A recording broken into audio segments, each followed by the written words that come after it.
So we have some of the basics down for series. Now we're going to try to solve some second order differential equations with series. And before we get started though, we need to define some things. And the series kind of depends on where a particular function is defined or where a series is defined. And there's this whole conversation that we're not going to get into, a whole conversation about radius of convergence and stuff like that. But we'll just look at one particular type of point around a series that we're going to study, and then we'll talk about singular points maybe by the end of today. So let's take a look at a second order differential equation. It'll be a linear differential equation, and then we're going to say that a point x naught is said to be ordinary if you divide out that first function coefficient, and then your functions p and q will be well defined with all its derivatives defined at that point x naught. So we took a look at the word analytic last time on video or wherever, but the term analytic means it's differentiable at that point. And realistically, most of the functions we're dealing with are differentiable at the point, except for where things are not defined or something like that. So analytic just means it's differentiable at that point. It has a more special meaning in complex analysis. The whole idea of radius of convergence makes a little bit more sense in complex analysis, but we're just dealing with real numbers. So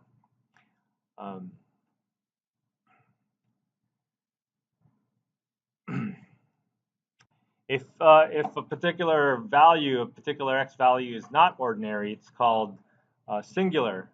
And there's different levels of singular points we'll see in the next section. But for now, we're just going to take a look at ordinary points, which means these are points that'll work out nicely when we take our limits or take our series. So there's a theorem here kind of related to the idea of existence and uniqueness. If we have an ordinary point, a differential equation, then we can always find two linearly independent solutions of a form of a power series centered at that particular point, x naught. And as we'll see that we're always going to be looking at our series as a Maclaurin series, which means x naught's equal to 0. So if ever you have a problem where x naught's not equal to 0, just do a shift in your problem, and then your result will have a shift in it. But for us, we'll just say x naught is equal to 0. So in any case, we're going to assume that 0 is an ordinary point, and then we can find two linearly independent solutions as needed, and the power series solution converges at some interval where there's a radius of convergence involved. Okay.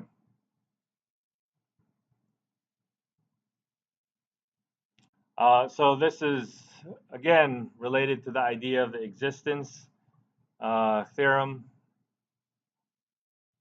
existence and uniqueness theorem, where you say that a function exists that satisfies this initial value problem within some given interval. So the difference here is that our interval is based on a radius of convergence. Okay, solution of the form of this series is said to be a solution about the ordinary point of x naught, and distance r is the minimum value or the lower bound of the radius. So if we take a look at an example, that 1 over 1 plus or 1 over 1 minus x series, it has a discontinuity at 1. It's centered around the origin. And although it's continuous on the other side, it still has a break that doesn't wrap up on that other side. So the radius of convergence is going to be important for us. Theoretically. For us as class, well, maybe it's not that big of a deal. But I'll try to point them out as it comes along if there are any radius of convergences that we come up with. Okay. So any questions about the background? So now we're going to attempt to try to solve a differential equation using a series around an ordinary point and talk about, well, we might be able to talk about the radius of convergence as well based on this particular theorem.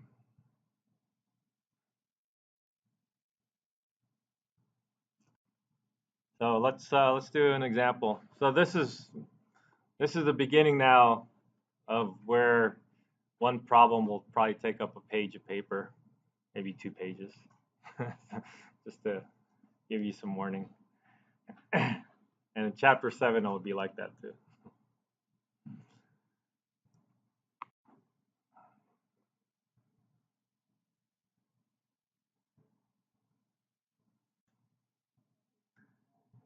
So here's our first example. Let's find a power series solution for this. If we identify the a sub 2 of x and a sub 1 of x and a sub 0 of x, a sub 2 of x is 1. So this already is in our nice normal form.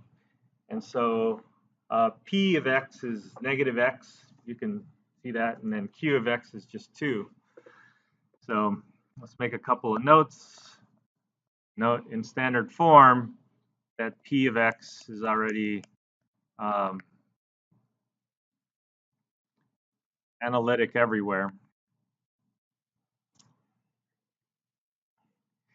So these are analytic functions. They're nice. You only worry about non-analytic functions if you have denominators or ln's or stuff that would make things go off to infinity. So in this case, it's all just nice continuous, so it's all differentiable. So this is going to be, we can make a note for ourselves that this is analytic everywhere. And then for most of these problems, for almost all these problems, we're going to let our x naught be equal to 0. So we're looking at a Maclaurin series.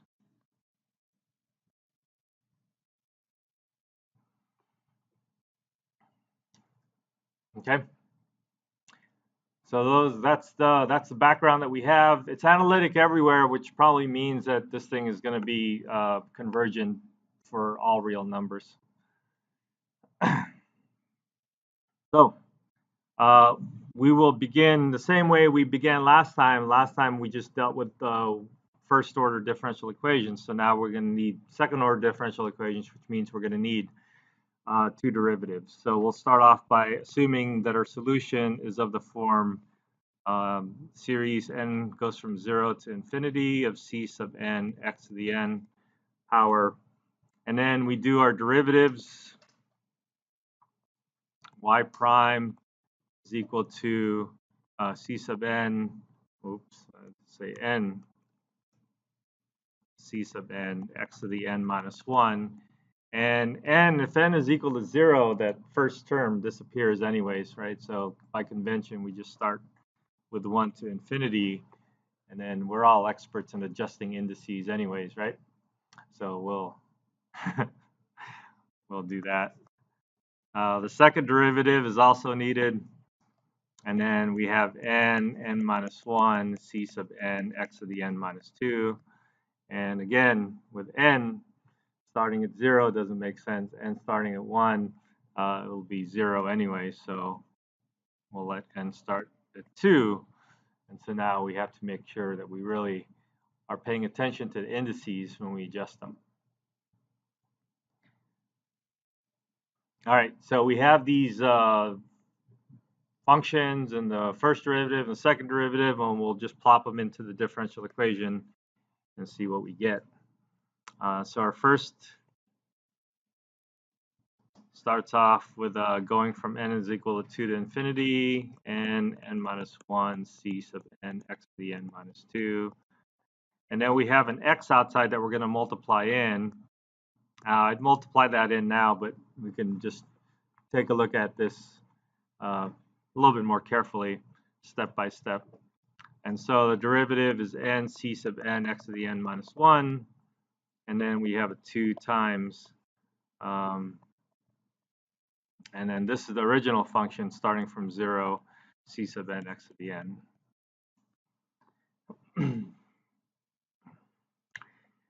And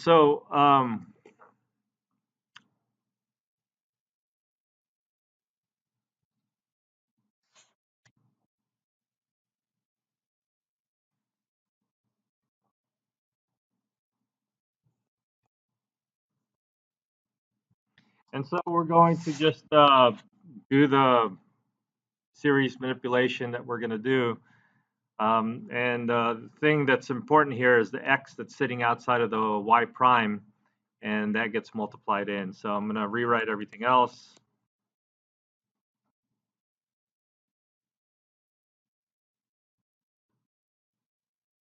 And this one will have our n c sub n x to the n minus 1 times another x. We'll just make it x to the n.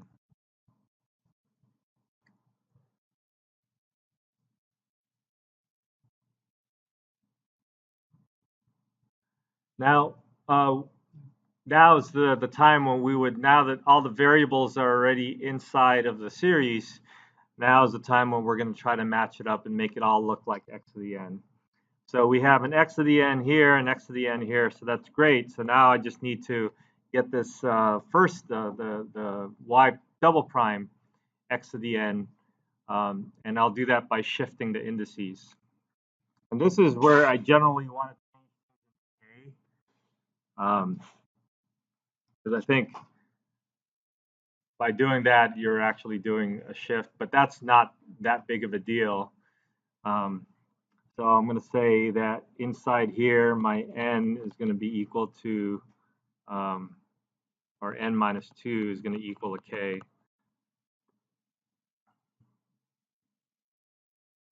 Basically, I want to add 2 to the n's, or replace n with k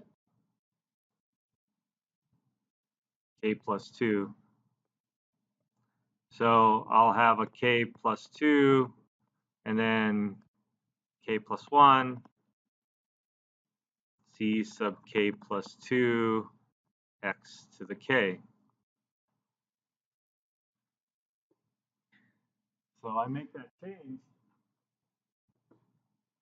Now my index has a different starting point.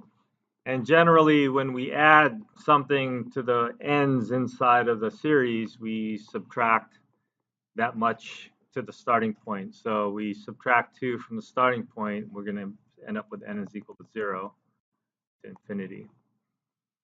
So this is the change that happens that's kind of important for us to try to do. And one of the ways to try to think about doing this is to write out the first few terms of the first series, and then convince yourself that it would be exactly the same if we wrote out the terms of the second series. Okay? Any questions? So everything is with an x to the n, so everything else will remain the same.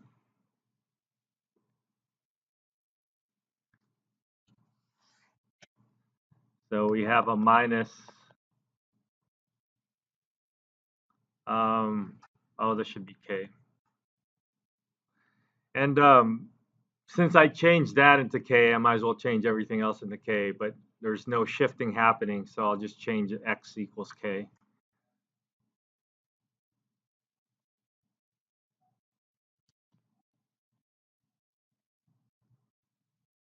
And again, this is convention, so if you want to keep everything as an n, that's not a big deal.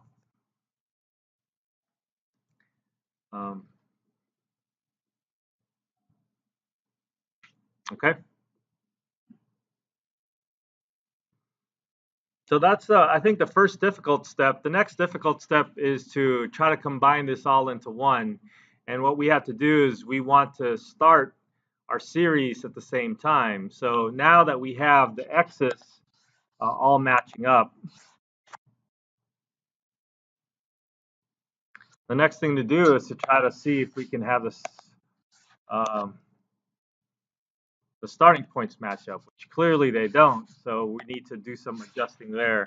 And the adjusting we're going to do is that we're just going to take out the k is equal to 0 terms for the two series that have the k is equal to 0 terms, so that we can all start the series at k is equal to 1.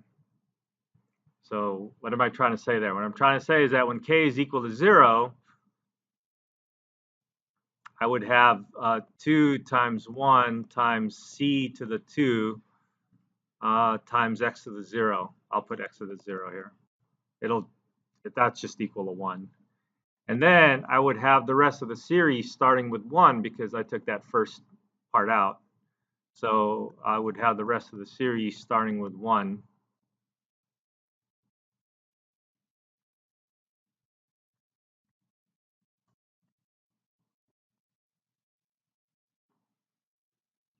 Okay? So there's a change that happened here. And the change that happened here is that I took that first term of that series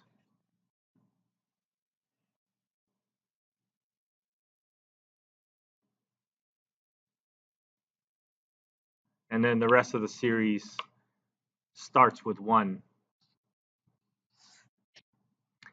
The next one already starts with 1, so there's not much changing there. And now this one is going to need some change also. So I'll take out the k is equal to 0 term. So there's a 2 c sub 0 x to the 0, which is again 1, plus 2 times the rest of the series starting with k is equal to 1.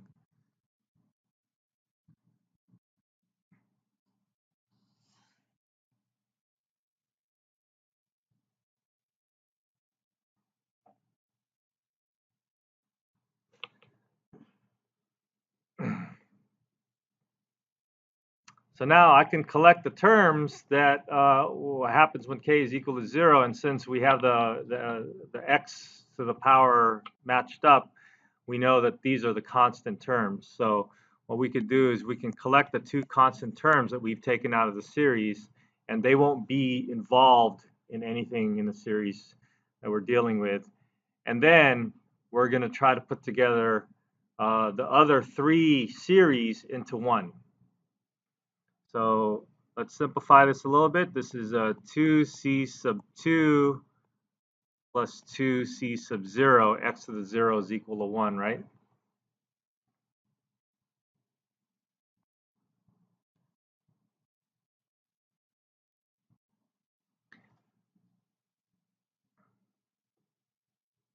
So now we're going to collect everything else and put it into one series. Now, all these terms, we're going to do like a couple of steps to simplify them. But all these terms have an x to the k in them.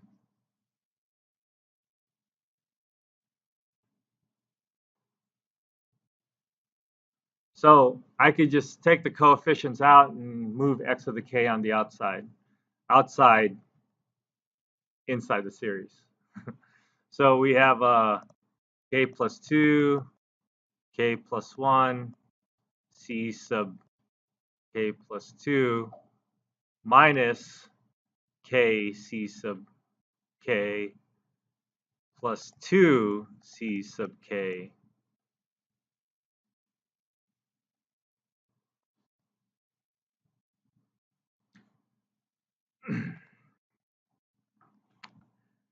Now, if there's any way you can take a look at what's inside of the brackets, the coefficient of x to the k, and see if you can just somehow simplify by factoring things out, that would be great. And you tend to look for the c sub stuff to see if you can factor any of those out and combine terms and stuff like that.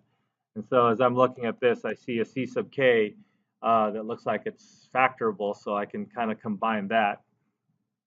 And then what am I going to have? I'm going to have the rest of this 2c sub 2 plus 2c sub 0 plus the sum. K goes from 1 to infinity of, so the first part I'll keep the same, k plus 1, k plus 2, c sub k plus 1. And you might want to multiply that out, but I think in general you want to keep it as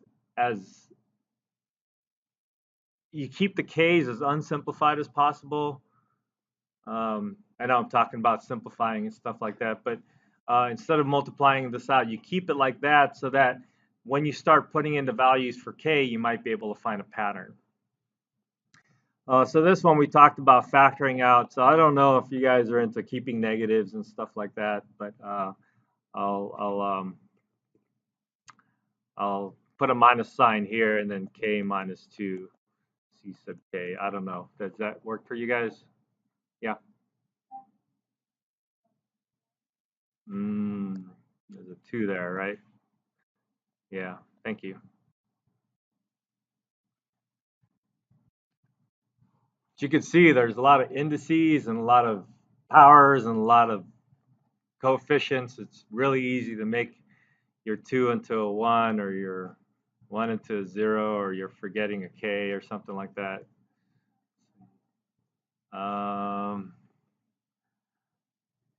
I think this one, since I took a negative sign out, I took a negative sign out here also. So I think it becomes a minus. Is that is that confirmed? Can we confirm that? Just so I can factor out a c sub k and then put together the k and the 2 somehow. So one of them needs to be negative. So I can either put a plus here and put a negative k plus 2 or put a minus and then keep it a k minus 2. Doesn't matter.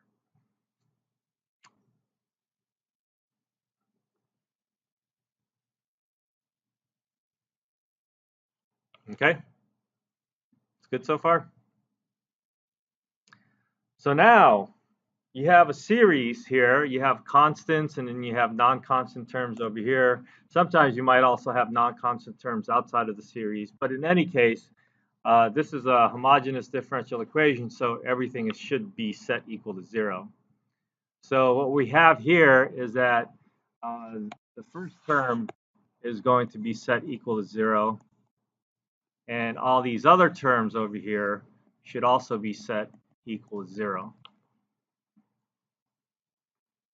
So the first term, we can handle that separately. And then the next terms, we're going to handle that by saying, well, for k equals 1, 2, 3, 4, etc., we'll see the pattern, or we'll try to see the pattern. So here we go. We're going to set this in equal to 0. 2c2 plus 2c0 is equal to 0. Well, I think that one's easy. C sub, in general, we want to solve for the higher C sub in terms of the lower C sub. So we can say that C sub 2 is equal to negative C sub 0. That's, you bring the 2 over to the other side, divide the 2 out, and you get that.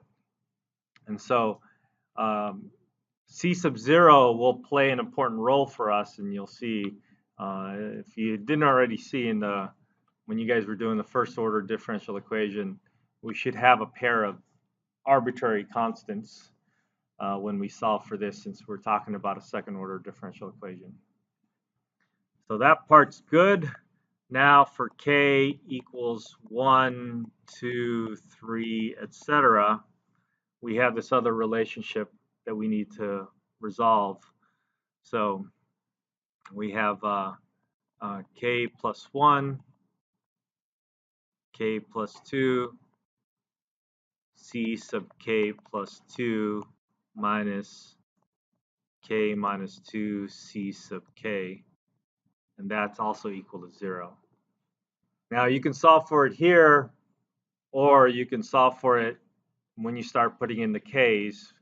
I don't think it really matters much, so I'll try to solve for this here. And remember, when I say solve for, you're solving for the C sub higher values of k. So I'll say C sub k plus 2 is going to equal to, we bring this over to the other side, we're going to get a k minus 2 times C sub 0 divided by k plus 1, k plus 2.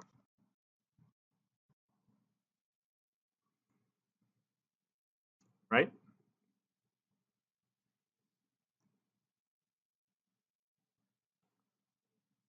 C sub k. Yeah. So that's our relationship that we're going to need to find. So let's let k equal to 1. One by one now, we're going to let k equal to 1, 2, 3, 4, and then find out the relationship and see if we can eventually find a pattern.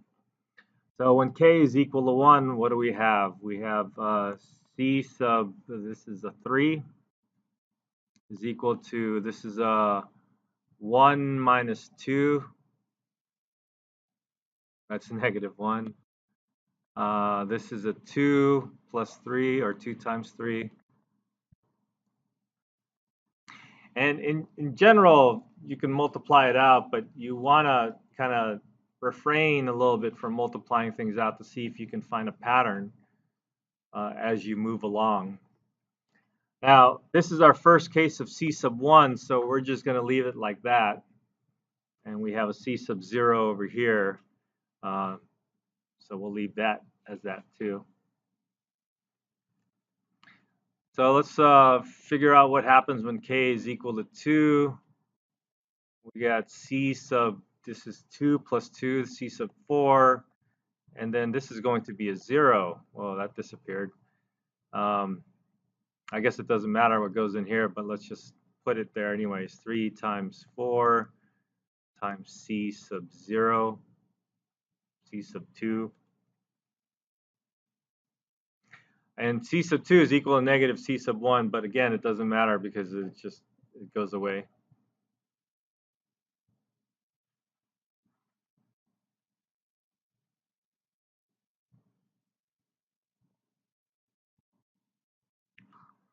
When k is equal to 3, I have C sub 5 is equal to 3. This is a 1. 3, this is a 4 and a 5.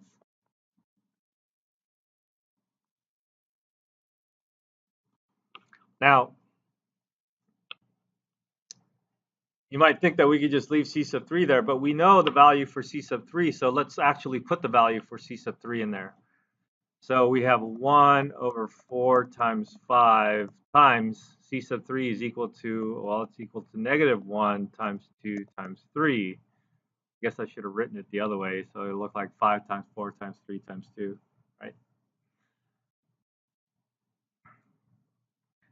So it looks like we might have a 5 factorial down there.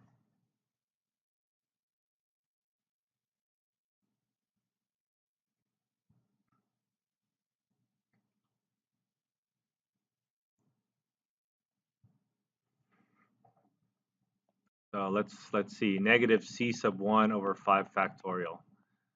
Let's just keep that there. When k is equal to, where are we, 4 now? Yeah, so I think things are going to be 0 from here on out, but let's just write that down anyways. When k is equal to 4, we're going to have C sub 4 plus 2 is 6. C sub 6 is equal to, this is 4 minus 2, that's 2, divided by 5 times 6. C sub 4, but C sub 4 is equal to 0. So that whole thing is going to be equal to 0. So without doing any more, can you see that when k is an even number past 2, that everything will just be equal to 0? It'll refer back to the last even number, which is 0. So we can conclude that. Oh, I'm running out of paper already. All right, so let's try maybe one more to see if we can nail down this pattern. When k is equal to 5, I will have c sub 7 is equal to, this is 5 now, so 5, that's 3 times 6 times 7 times c sub 5, and c sub 5 is equal to 5 factorial, so it's a negative c sub 1 times 3, sneaking that 3 in there, 7 times 6 times 5 factorial, which is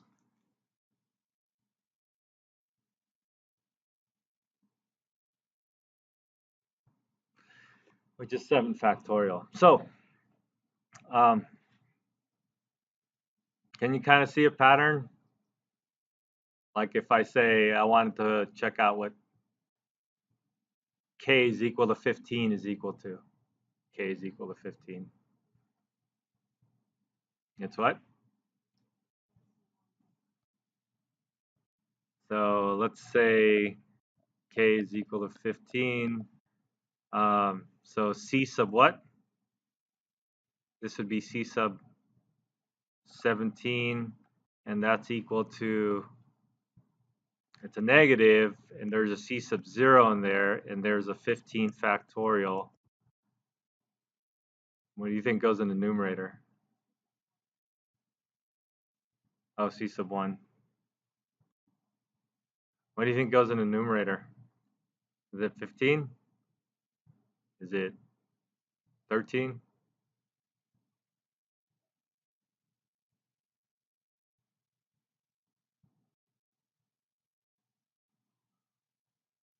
Is it just 13?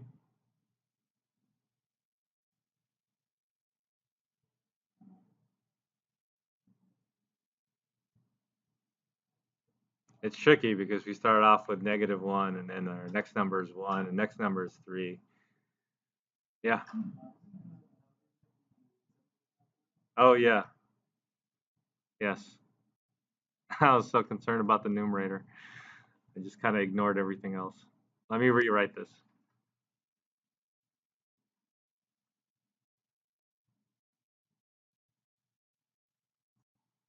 All right, back to the numerator. Did I get everything else right? Yeah. 17 factorial in the denominator, c sub 1. All right. Yeah, so what goes in the numerator? It's unfortunately not just 13.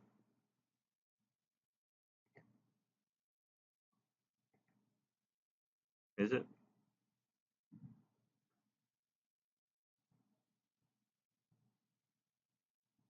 Because I have, it's like if I would have went another one, k is equal to 7,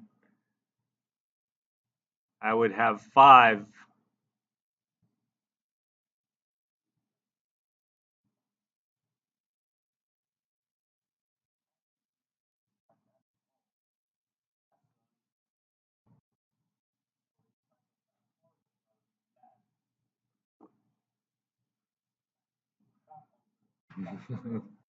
Yeah, which halves?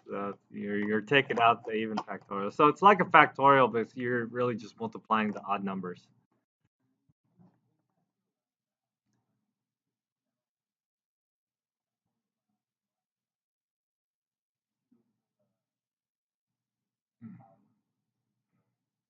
No, I think it's a little bit more complicated than that.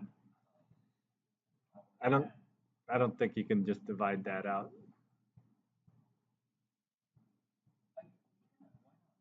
because you divide out, if you have a 6, 6 is an even number, you can't divide that out because there's a 3 in there.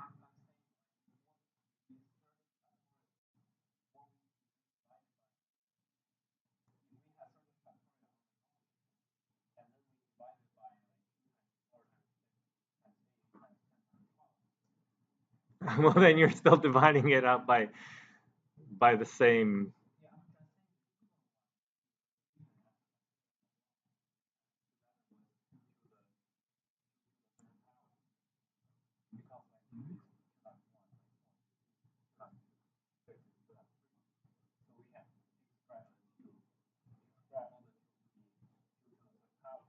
Maybe.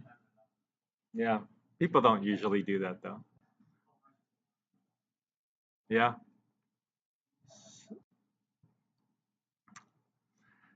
Well, in any case, it doesn't look like there's going to be a nice pattern for this. I mean, unless you really want to write that out. So the key is now to put this together as a package, and we're going to need to go to the next page.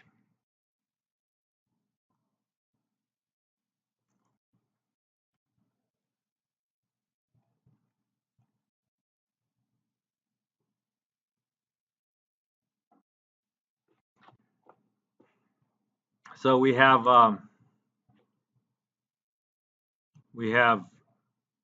c sub 0 plus c sub 1 times x. Well, let me see. Let's do it this way. I wanna write out your solution. The solution should look like this, and goes from 0 to infinity of c sub n x to the n. All right, so this is how your solution should look like. And then let's write out the first few terms. So c sub 0 is c sub 0 because we weren't able to do anything with it. C sub 1 is also c sub 1, and we weren't able to do anything with that. C sub 2, what was C sub 2? Do you remember what C sub 2 was? Not yet. Negative C sub, so negative, well, let me see. All right, let me write it out first as a series, and then I'll write the stuff in the bottom.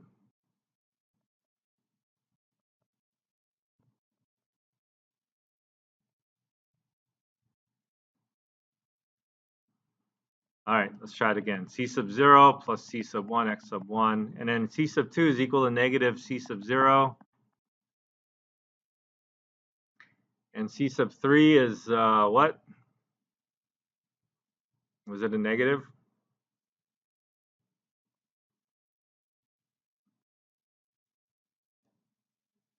Yeah. C sub 4? 0. C sub 5? Negative C sub 1. Or there's a 3 in there, right?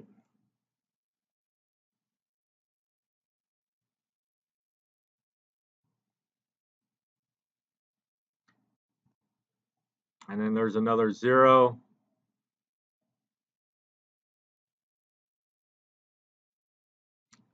And then, where are we? C sub 5, C sub 6, C sub 7 would be negative 5 times 3 times C sub 1 divided by 7 factorial. Okay?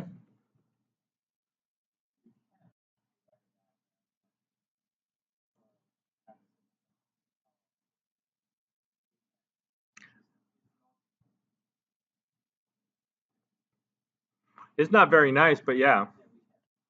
So what we're interested in doing is usually with something like this, you see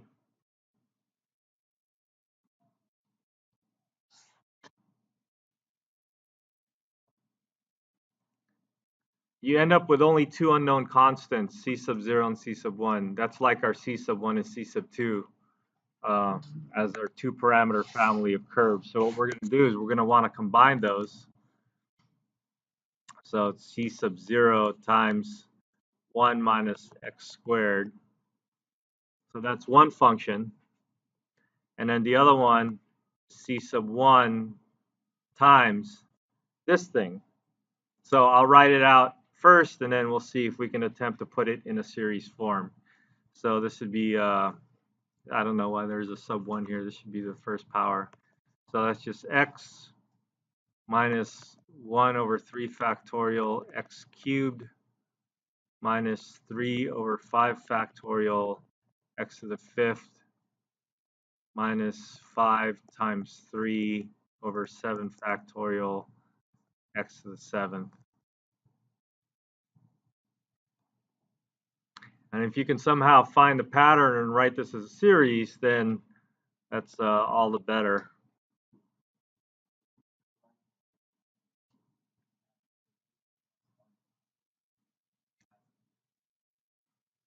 So that's probably how it's going to go. Can we start with 0?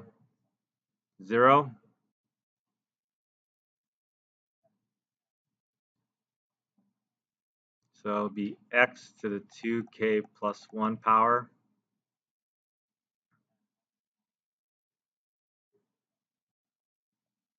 Two k plus 1 factorial.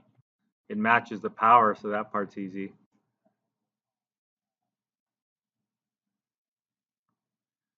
So sometime, yeah.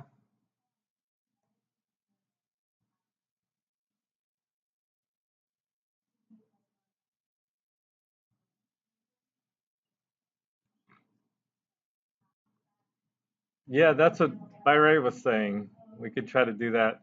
Um, I don't see that very often, but if you guys want to just sketch it out and see if you can find a good way to divide this out, I'd be interested in seeing the results. I don't know if I think I tried that a long time ago, and I don't remember getting very far, so I just said forget it.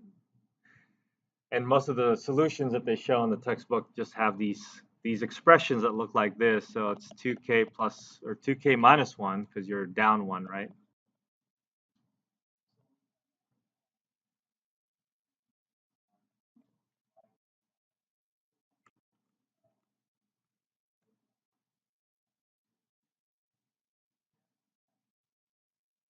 And there's a negative in front of that too, yeah. We could put the negative out here. Would that be confusing? I think if we put the negative in here, it'd be a little clearer.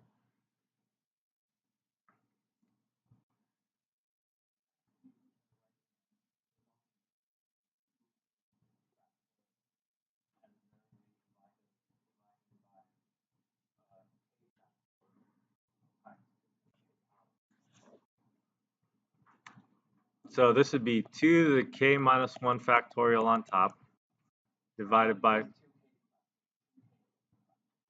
in the top or the bottom?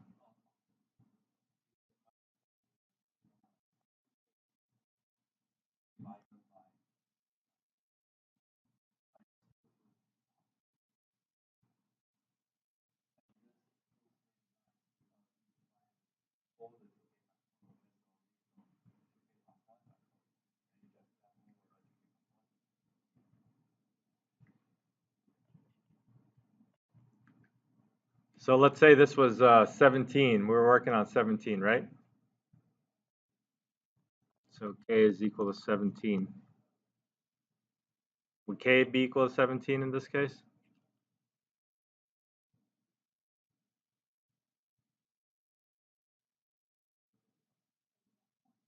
8. K is equal to 8.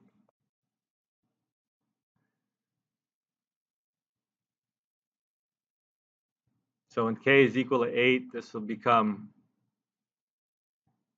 16 factorial divided by 8 factorial, 2 to the 8th. So this would be 16 times 15 times 14 times what? 14 times 12 times 11. Are you sure? 8 times 7 times 6 times 5 times 4 times 3 times 2. And then we have 2 times 2.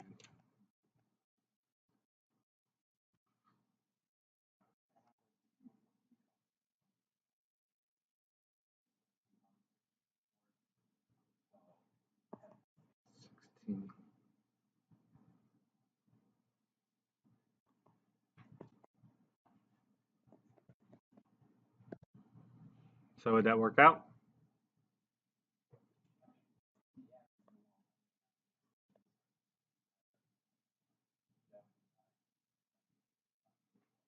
Okay, so that looks like it'll work out. So if we replace this up here,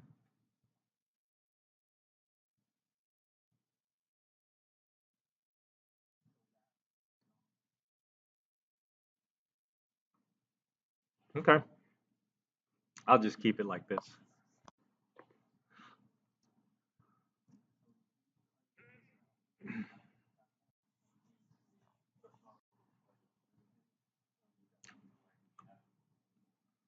I don't know. Forgot how the homework looks like.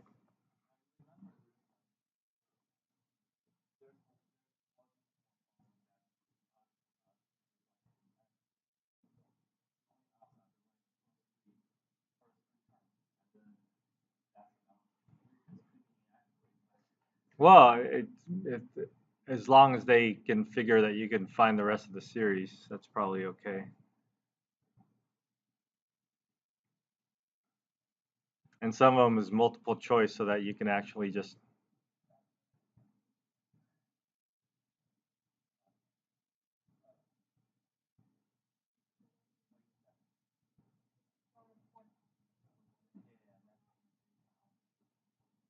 this one. So for this one, if you're going to write your answer as an elementary function, then somehow you should be able to look at your series and come up with an actual value. Uh, and also they have initial conditions here as well. And so you would use the initial conditions to solve for the unknown variables, unknown constants. So let's take a look at our problem again, and let's put initial conditions here. So why don't I take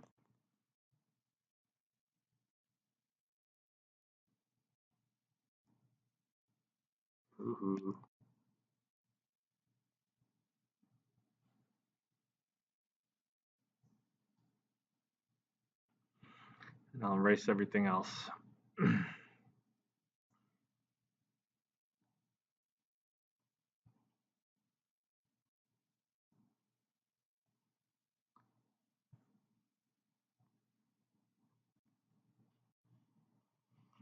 So I'll add on another part of the problem here and say use initial conditions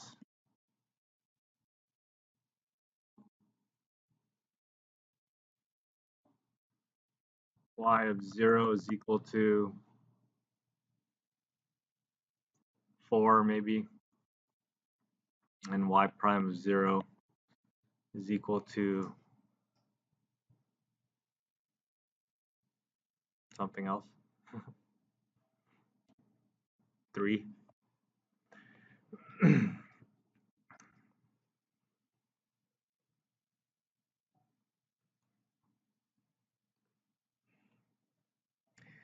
So the nice thing about our power series solution is that these values, because we're centered around the origin, we can see that our values, when we take a look at our y and we put 0 in,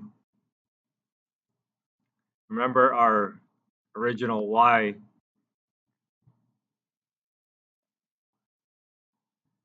series kind of looks like this. It looks like c sub 0 plus c sub 1 times x plus c sub 2 times x squared, etc. And I'll stop there because what we're going to want to do is we're going to want to put 0 in for x. So imagine your power series, you put a 0 in for x, what's going to happen?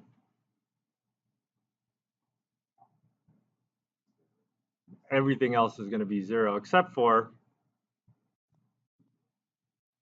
c sub 0, right? So when you get these problems, usually it tells you what those unknown constants are because of the way the power series works. And so likewise, if we have our derivative y prime, remember that that's equal to n goes from 1 to infinity of c sub, or it's n times c sub n x to the n minus 1. Is it that?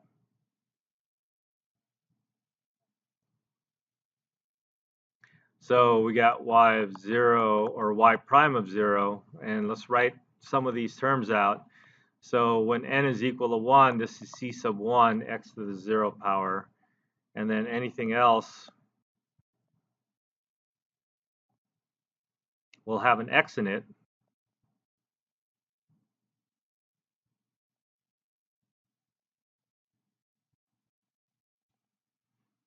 So when you put 0 in for all those x's, the only term that you have left is c sub 1.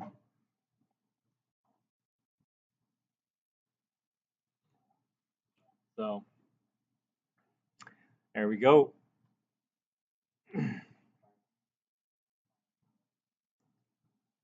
And then you would just literally just plug these values in here, and then you would be done.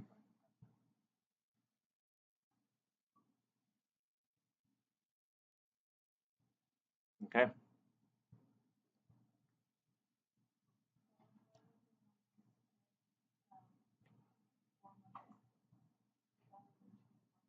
Well, if this is an elementary function, then we should get an actual value for this. I don't know if this is an elementary function.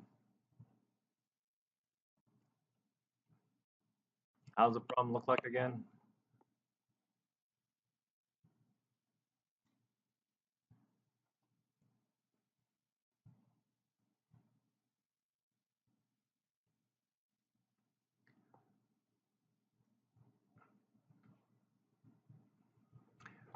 So as an elementary function, your function should kind of look like a sine or a cosine or something like that. And from what I'm seeing, the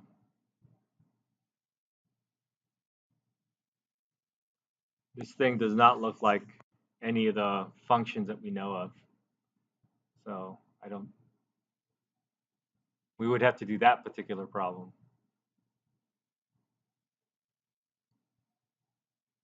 Okay. So you guys could try it and see what happens.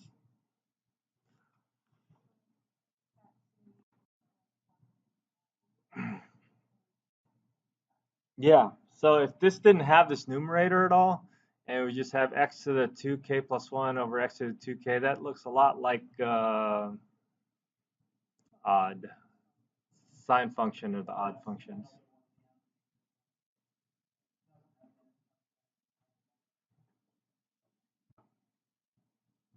So yeah, it should look like one of those.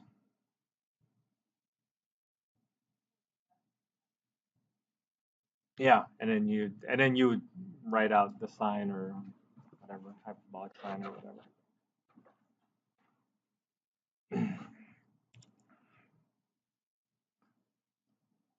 Okay. Any other questions?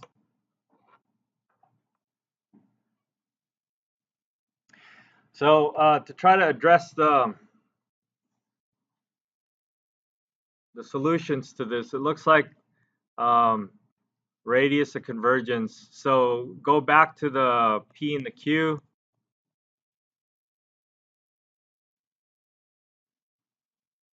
And the fact that they're analytic everywhere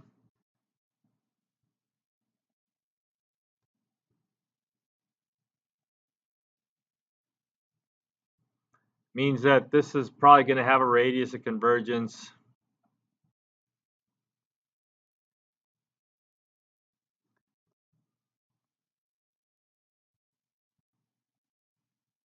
that's going to span all the real numbers because there's no issues about it being singular at any particular point.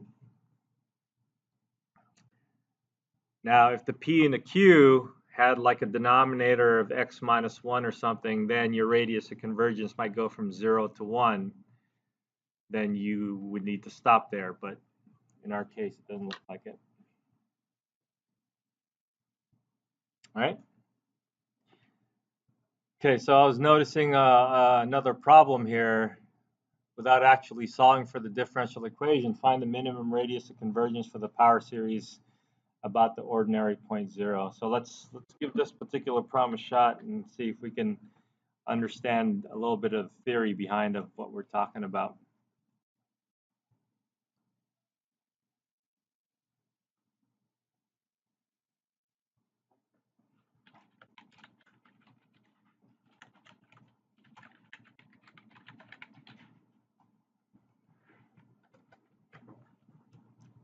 Oops.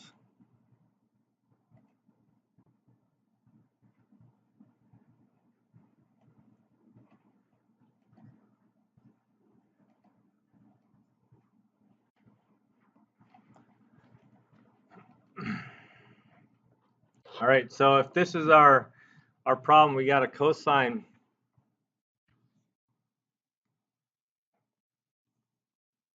x times y double prime plus y prime plus 4y is equal to 0. So if we look at this, remember the form that we want this in is to have the first coefficient cleared out. So we would divide by cosine.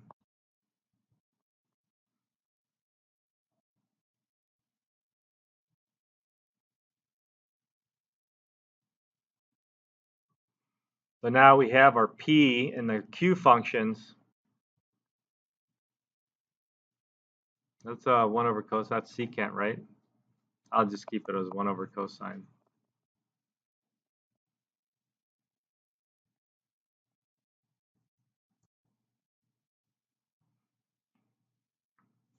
So what we want to do is we want to figure out where this is not analytic at certain points, right? So what's the cosine function look like? Cosine function looks like this. And we're concerned about the cosine function when it's equal to 0. So this is not analytic at x is equal to positive and negative pi over 2, positive and negative 3 pi over 2. I guess you can just add pi, plus or minus pi to this stuff. And then the same thing with q. So those places where it's not analytic is where this series will stop converging. So based on when x is equal to 0, if our center point was x is equal to 0,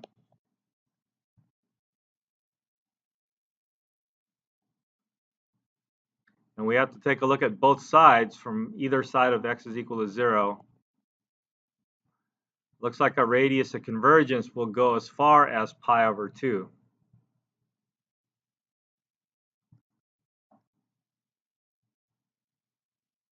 Okay?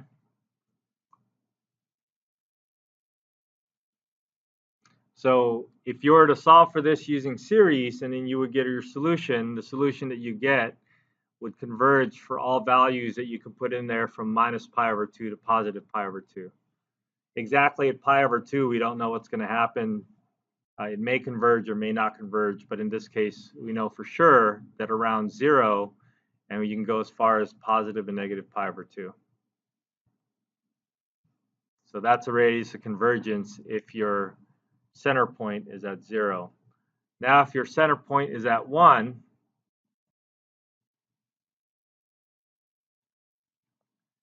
what we have to do is we have to look for where pi over 2 and negative pi over 2 are equal to. So what's pi over 2 if you punch that in the calculator?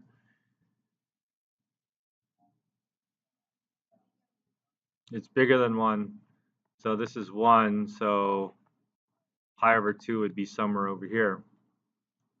And negative pi over 2 is over here. So those are the closest non-analytic points that we're concerned about. So if you're centered at 1, your radius of convergence will only go as far as from 1 to pi over 2.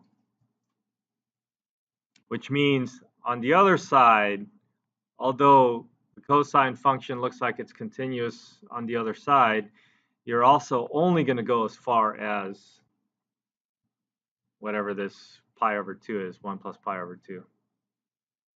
So what's your radius of convergence here?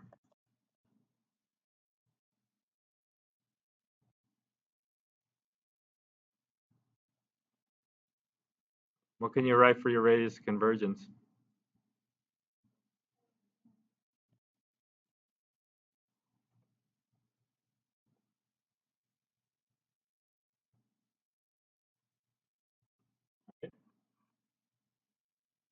We should check that, make sure it's right.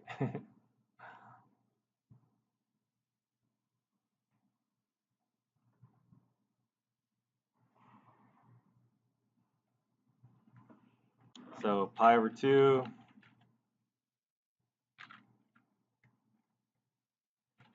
pi over 2 minus 1.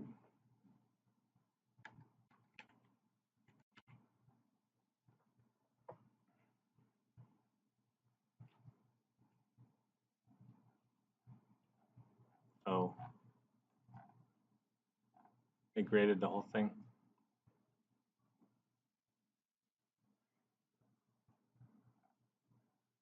Why did it grade the whole thing?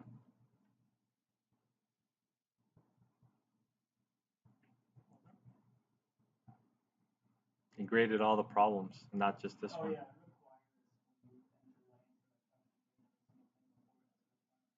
Really? Has it been like that, all the homework?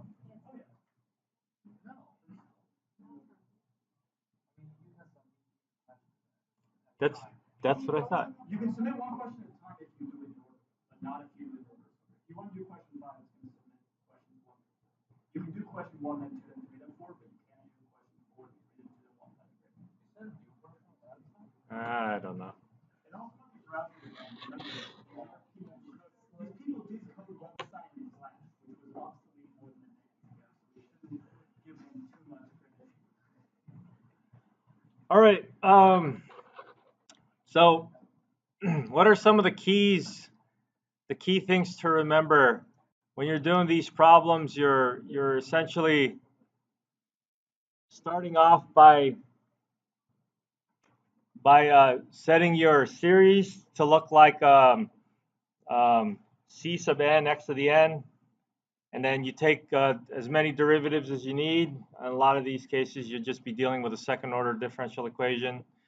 And then you put those things in. So now there's 2 steps here that are important. One of them is to make sure that the x powers match up. We usually want to make it look like x to the n or x to the k. And then after that, you want your indices to match up. And if they don't match up, you take away the extra indices from the series that has more indices than the other, more terms than the other. So you take those out, and then you treat them separately. And then the rest of them are of the same power and the same starting point in the series, so you can combine them into one series. And then what you do is you take all those terms that you took out, you set them equal to whatever the coefficient is on the other side, and a lot of times we'll be dealing with a homogeneous differential equation. And then you take the coefficient that's inside of the series, and you also set that equal to whatever's on the other side. And once you do that, you try to find a pattern.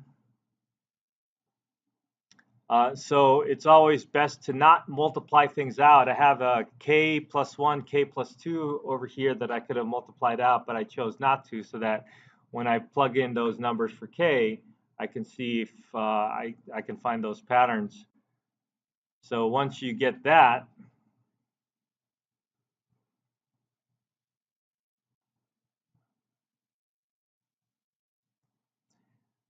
then you put those together, and you should expect to have a c sub 0 and c sub 1 as your arbitrary constants. It used to be c1 and c2 back when we used to solve for them regularly. And so now we have c sub 0 and c sub 1 as your arbitrary constants. And then if your initial conditions start with 0, and they should, because if they don't, then there's other things happening, then those are essentially c sub 0 and c sub 1.